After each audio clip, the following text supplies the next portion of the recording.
Hello and welcome to Spooning with me, Mark Wogan. Now, each week I am joined by a very special guest who will be served two spoons.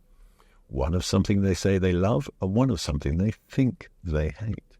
And the dishes will be prepared by the fantastic Jamie Shears, who's the executive chef here at the Mount Street restaurant in Mayfair. Lucky us. Now, the difference is that our guest will be blindfolded. And today's guest, well, what can I say? He is none other than the tall and incredibly handsome Dan Snow. History made. Welcome to Spooning, Dan. It's lovely to have you here. Great to be spooned. Well, I mean, we'll do that later. But first and foremost, I will feed you some food. But I want to start by saying, you know, I was reading about you, and I noticed that we have a lot of similarities as men. You know, you as a young... Good-looking, intelligent, exactly, tall. Yeah, brilliant. I mean, you took the tall bit a bit further than me. Well, you're... but because you're, what are you, 6'6"? 5 or 6, depending on the day. Yeah. And the shoes. On the shoes, exactly. whether it's the weekend and you're in your special shoes. To be honest, I think I am actually 199 centimetres, which has been a cause of sadness my entire life. Yeah. Never hit the big 200. Well, I mean, poor me, I'm at 184. Okay, well, that's still So good. Good. Better on planes. But our other similarities, as youths, we excelled on water. So I myself was Berkshire swimming champion under 13. Get out of here. Yeah. You took it a little further, didn't you? Not much further than that. Oh, come on. I mean, how many times did you win the boat race? Well, I don't know how many times I won. I won once, but I was in it 3 times. But that rowing is a sport for people who are rubbish at sports. So do you know what? A very good friend of mine, who's a chap called Fred, who has an Olympic gold for rowing, and he said, he goes, I was rubbish at every single sport. So put you in a boat. They put you in a boat because he's tall like you. But that's what the communists, people, older listeners may remember, that Eastern Germany, Soviet Union, they loved rowing. And there was something, communists liked it because actually it's the product of a system. It's not, Messi is just an individually brilliant human being. You put him on a pitch and it's just magic happens. That's not very convenient for communists because they want to believe that the state, the society can create this kind of brilliance. So they loved it. They just got really tall people like me and stuck them on a boat and thrashed them hard enough and they won gold medals. And they're like, you see, this is this brilliant thing. So it's true. We don't have to be that good at sport. You just have to do what you're told. I mean, are you a tennis player? Are you good hand-eye coordination? Bad hand-eye. I was reasonably good at rugby as well because, again, you just have to be very good. I didn't have to, like... It was the old-school rugby where big people just had these sort of fights, basically, in the middle of the pitch. Yeah. So I was all right at that bit. But no, I'm not. Luckily, I've married a woman who's very good at hand-eye stuff. And so my kids are quite good at things like that, which is nice for me to watch.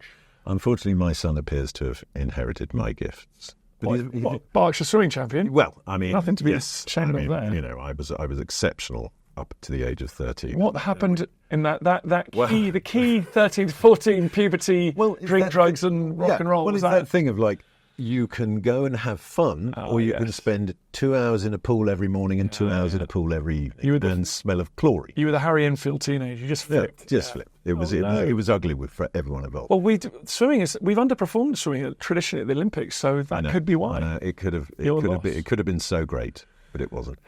The other similarity that we have is fathers of note. Oh, yeah. And in fact, our fathers worked together. Actually, that's so fun. They interviewed each other. In fact, yours interviewed mine. So this is a weird generational thing. All the way round again. But your father's gift, or what he was known for early on, was as a statistician. Yeah. Did I say that right? A statistician. Yes. And he used to do Eurovision with Dad. Yes, that's right. Yeah. And the weird thing about my dad is everyone in the world now does YouTube explainers with facts and figures, and Dad kind of really pioneered that. He used to go, even back in the day when you almost had to write stuff with a chalk and a pen, in the sort of 70s and stuff. So, and as soon as computers came out, he went, these are going to be extraordinary tools to visualize information. He had that kind of brain. He didn't understand what was going on behind the screen, but he'd work with the guys. And so you're right, he was ahead of his time in many ways, and lots of the things he helped work with and pioneer, working with other people, obviously, are still being used today. But that idea of what's going on in Gaza or in Ukraine, let's have the big map and move things around on it, that's been his passion. But he put energy into it and interest into it. that wouldn't have otherwise been there without his skill sets. Yeah, I've learned so much from him, obviously, but he's really good at taking a difficult subject and making it understandable. He loves the written word as well. Obviously, but you've sort of followed a similarish path. Yeah. I mean, was it predestined? Really? I mean, did you have a choice coming from? Oh yeah. Do your family sit around when you were growing up? Did you sit around a table just throwing facts and figures at each other? Oh yeah. Yeah, I mean, our family are obsessed with history. In fact, except me and Dad are by far the least impressive historians in our family. My auntie's a professor at Oxford. My cousin by marriage is Avi Shleim, the famous Israeli historian. Like, I mean, no, it's bonkers. Like, it's crazy. And Mum and Dad, both journalists, so they were interested in practical history. So they're like, right, Thatcher, Argentina invading the Falkland Islands, Kuwait, things in the 90s that I sort of remember, 80s and 90s.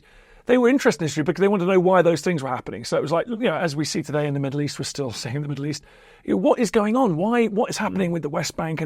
And so for them to do their job properly as journalists, they had to go and read that. I probably took it one step further. I'm a bit more like some of the other members. I got interested in like random abstract history. Like I'm so obsessed with 19th century Methodism, like that sort of weird geeky history. So but deep down, I think that their journalistic fascination with why the world is the way it is really started me off. But you've done far more impressive things in loads of other fields. And you probably don't get people talking to you about your dad. But a lot of people think, oh, that kid's just there because of his dad. And I have to say, I have great sympathy with that critique. Like, I wouldn't be where I am today if I hadn't been born where I was. No. I wouldn't be where I was given... Actually, weirdly, when the BBC rang up and said, do you want to make a show off the back of one of the rowing boat races, Dad actually said no. So in terms of the very short-term ways that I got into presenting, it wasn't my dad. But clearly, long-term, of course it wasn't. It was my mum and my grandma who taught me a great love of history as well, my grandpa. Like, I come from a family where all we did was talk about history, try and convince each other of fascinating. We tell a lot of stories, and so I'm here thanks to them. And it happened pretty much immediately. Like, you left university and then straight away had your own history show. Bonkers. Yeah, it was crazy. I mean, but do you think that's because you brought something different to history in the fact that you were young, you didn't appear to be wearing any tweed? That's right. And didn't have a beard, and were arguably handsome as well. I think it was luck and timing, and as ever, like everything in this world, it's totally luck and timing. We came up with interesting... So the BBC said, do you want to make a show? Dad said no, and I was kind of 19 and thought that thing happened all the time. I'm not sure the BBC came. Then I finished undergrad, I was about to look at postgraduate stuff, and the BBC, that same guy at the BBC said, it's the 60th anniversary of the Battle of Alamein coming up. Dad's not a dissimilar age to Montgomery at the battle. Dan's sort of the age that they would have been on the front line. We could tell this history from these kind of two styles. Dan's on the front line, Peter's doing the kind of the strategy and the top level stuff. And that seemed quite an attractive, interesting idea. And I went to Egypt and just had the time of my life. I'm so privileged. We were driving around minefields with Bedouin guides, trying to find rusting remnants of the battle fought 60 years before, interviewing veterans of the battle, and having fun and exciting times in Egypt, adventures. I thought, this is what I want to do for the rest of my bloody life. So from that moment, I just knew that I had to just run with that and seize it and do whatever I could. And I've done. You definitely have. Well, you definitely have, because you've got a new book out, which is book number what now? This was a team effort by Yvonne History, but this is it's probably the sort of fourth or fifth book with my name on it, I think. But you are creative director. Yes, exactly. Yeah. So I started my entire career has basically been an attempt to regain the high of that first job, or that's what addicts always say, worryingly. But no, so I just wanted to be able to drive around those deserts and look at old rusting machinery from the Second World War, and so initially that was very privileged to work at the BBC, and then other things, and just going other channels around the world. And then I thought, the internet's happening, man. I can try and do this myself, and that's why I've now got grey hair. But it was an exhausting. Well, there might be age as well. Yeah, but it was age, and it was age and stress, all that. But I thought there was an opportunity, and now lots of people doing it, where a group of subscribers, you create a community, and subscribers can sort of support you to do these things, and not just rely on kind of the big broadcasters sweeping in like Netflix or the BBC going, go and look for this shipwreck if you like. But I think what's extraordinary about history here is how you've created such a depth of information, and then the information is sort of given by a whole range of different and interesting people. I mean, we were talking before about your new Napoleon video. I mean, tell us who's doing that. So we got Ridley Scott to agree to sit down with us for an hour and talk about Napoleon, which was really nice because he is. It was good, and actually it was such a nice personal thing for me because after years of trying to convince people that there is room out in the global media space for a kind of community of history geeks across YouTube, Instagram, podcast, TV, all sorts of things. Eventually getting to that point and then seeing people like Ridley Scott and his team go, yeah, actually that's kind of an audience we're quite interested in and we might want to go and chat to. And we didn't just get kind of 10 minutes with him in the airport hotel and on the like all the sort of film critics, because he was happy to have kind of deep dive and talk about history and why history is such a great subject for the big screen, how he shoots history, how he imagines history, why he doesn't want to listen to historians because they're like, I don't trust them. Right? If the story, so it was a really great opportunity. I mean, I love history.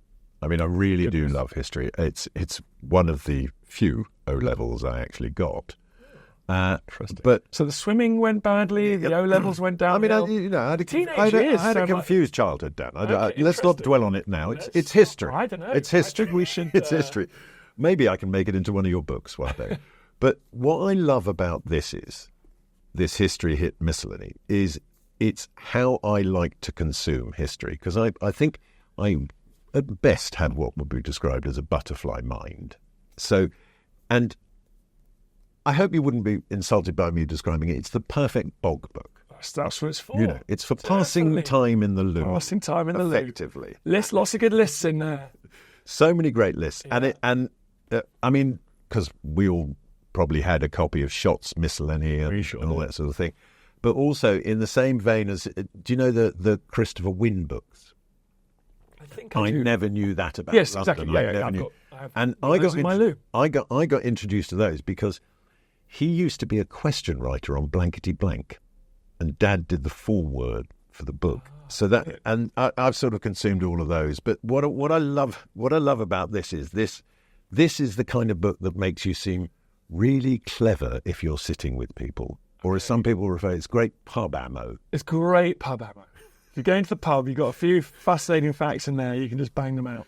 But I think it's because people should be allowed to choose their own level of engagement with history, right? And there's this and there's YouTube films, but then on the podcast we have 40-minute chats with some of the great historians of the world, and I tell everyone to go and buy the book at the end, and if they want to get into it, they can. I really like that there's different levels. Deep dive or light skirting. Well, because the other person I love is Margaret Visser, who has written these books, The Rituals of Dinner and Much Depends on Dinner. So I love food history and those kind of, the bizarre history of the avocado or corn or those sort of things. But you've got a number of food ones through here, which I've enjoyed. So the oldest restaurant in the world is supposed to be Casa Botín in Madrid in Spain. Yeah.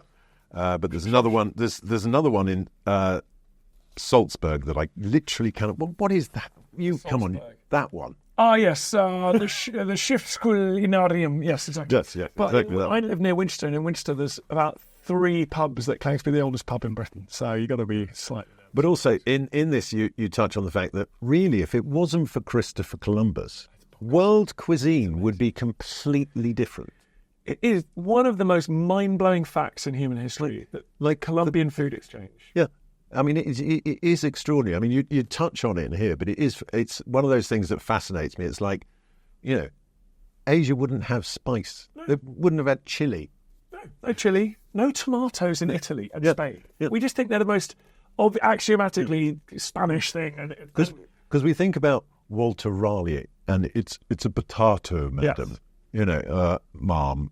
And we all laugh at that. We all laugh at that. But it was Columbus. Transformative. So no Roman emperor, Genghis Khan, no European, Asian or African ever had chocolate, tomatoes, chilies, turkey, maize. Like, it's incredible. And then on the flip side, there's no American had ever tasted, pig, cow or sheep. No. It's just and if it wasn't for the Native American Indians, corn wouldn't exist. Yeah. And that other thing that corn, or a derivative of it, is in almost every single modern thing that we touch. It's used in every single thing. So if it wasn't for the Native American Indians, almost nothing we see touch. I mean, I'm sure scientists would have found another way of producing it, but it's all rooted in that. Can you imagine the excitement of the time of being in the 16th century and be like, there you go, mate. There's this just transformative food that just, it must have been extraordinary. Well, talking of transformative food, I have the first item. So prior to coming on, as all the guests do, you answered a short questionnaire on a sort of your own food history, should we say.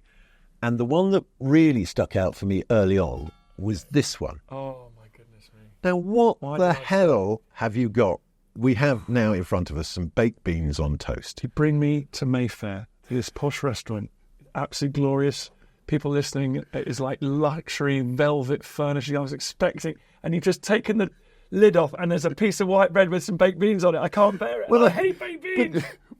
But it is the staple of everything. I mean, who doesn't like baked beans on toast? Turns out Dan Snow. Yeah, it's a weird fact. I don't even know what... they are the devil's work because the texture is disgusting. It's like a little sponge in your mouth. But I mean, would you then not eat a butter bean, for example? Yeah, I'm not a huge fan of butter beans. A flageolet, a chickpea. Yeah, I'm not a huge fan of a chickpea, but I'll eat them. But for some reason, I'm being honest. But baked beans, maybe I associate it with like raining suburban childhood in the 80s. There's something deep. Maybe it's psychological. I can't. It's not good. What about could you hide them in a baked potato? I've tried that. I mean, that's obviously with enough butter in a baked potato, but you can. Well, enough butter on anything. You can smuggle them in that way if you want. But So there's no way you're going to eat that. I'll try it for you. I'm sure this is a very. Go on. I want, because you've made such a thing about how awful. I think you described them as tasting like carpet or having the same texture as carpet. Yeah, they do, and I defy anyone to disagree with me about that. They taste like an old shag carpet. Here we go. Now this is very brave of you because this is a horrible thing. Okay, is it for you? Deeply. I mean, I really like them. I like sometimes baked beans just hit the spot. Do they though? I don't know. Well, it's like I fall into a funny category. Now, Marmite. Oh. So you love it, right? So Marmite, you either love it or hate it. I don't mind it. It's just, they are so disgusting. Actually, having not eaten them for a while, they're very sweet as well. Yeah, they've got a lot of sugar in them. They're certainly bad for you, those. Yeah. No. Well, I mean, they're not like anything. In moderation, it's fine. Sure, yeah. It's fine. It's that whole thing of eating a balanced diet. Yeah. Because we live in a convenience world now, and in many cases we don't raise people to cook. I mean, your mother, good cook? Well, listening to this, Mum, we did not have a big cooking culture in our family. No. She made absolutely lovely Sunday roast every week. It was great. Crumble at the end, lovely. But it was not. We're not people that like go to Italy on holiday and do like cooking courses and get involved and stuff. She was very busy. She was working mum and lots going on. So yeah, I think it was. It's not definitely part of the culture of my family. But it's interesting to see my sister's married a real foodie, and he is an amazing cook. And it's interesting to see that. And it's nice to see that in our family there's now a culture of and their kids are growing up with a much better culture of cooking. And your good lady wife. Well, my wife's not unlike my mum in that respect. No, that's a terrible thing to say, but she's kind of very, very busy with work as well, and so she is not someone who. And the two of us, to relax, we like to go and sit with a glass of wine and go outside. We're not like, let's just the two of us just work on something in the kitchen together. It's just, unfortunately, it's not the way that we. Don't get me wrong. My wife and I can't cook together. Okay. No, mainly because I'm a control freak, right? And she hates me telling her how to do anything. Sounds like a very relaxing time. So we both can cook, but it's definitely a separate endeavour. But following the rules that if you cook, you don't have to clean up. Oh yeah. So I'm very keen to cook straight away because I don't like washing up. I actually like washing up. I used to work as a washer-upper when I was 18, so I feel that. Also, as a man, there's a permission when you wash up. just to be on your own for a bit, isn't there? You don't have to do other things. Was it? There's that Buddhist monk who's one of his quotes, isn't it? That if you are washing up, just make sure you know you're washing up. Yeah. Be present. I've inadvertently been following that teaching, but that's right. You can escape from everyone as well. In the same way, there's a very joyful moment, you'll know this as a dad, where you load the car for the family road trip, and it's just everyone's shouting at each other, it's a complete nightmare, and people poo their nappies and everything, and then you get everyone in the car. And that's just the adults. And then you shut the last door of the car, and then you walk around the bonnet into the driver's seat. And that is a very peaceful... That's the best part of the journey. It's the best part of the journey. And there's nothing else you could be doing. No one's going to be... And I find that about washing up. I'm in a place, I'm helping, I'm doing more than helping. I'm helping to keep... I'm leading on keeping this family and this house tidy and clean.